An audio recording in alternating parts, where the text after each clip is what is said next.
সবাই দেশ ছাড়ে নতুন জীবনের খোঁজে, কিন্তু কেউ কেউ দেশ ছাড়ে কারণ তাদের মাথার ভেতরে এমন কিছু আছে যেটা অন্য দেশের ভবিষ্যৎটাই বদলে দিতে পারে।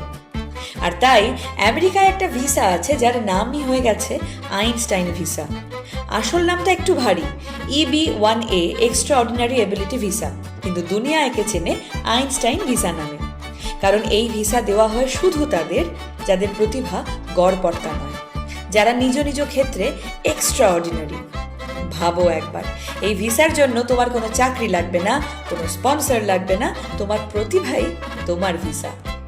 ধরো যদি তুমি এমন কেউ হও যে অলিম্পিকে দেশের প্রতিনিধিত্ব করেছো, তোমার গবেষণা ছাপা হয়েছে নিউ ইয়র্ক টাইমস বা সায়েন্সের মতো কোনো রিনাউন্ড নিউজ পেপার বা ম্যাগাজিনে, বা তোমার ডিজাইন পেটেন্ট হয়ে গেছে, বা তোমার লেখা অনুদিত হয়েছে 10টা ভাষায়, তবে এই ভিসা তোমার জন্য।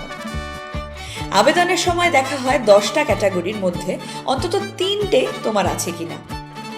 আন্তর্জাতিক পুরস্কার, মিডিয়া কভারেজ, অন্যদের মূল্যায়ন করা, গুরুত্বপূর্ণ প্রতিষ্ঠানে নেতৃত্ব, শিল্প বা গবেষণায় বৈপ্লবিক আবেদন।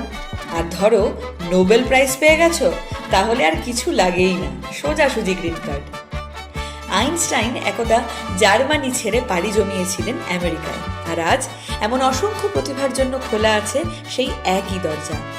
একটা ভিসা যেটা শুধু ভিসা নয়, একটা স্বীকৃতি যে তুমি সত্যিই অনন্য।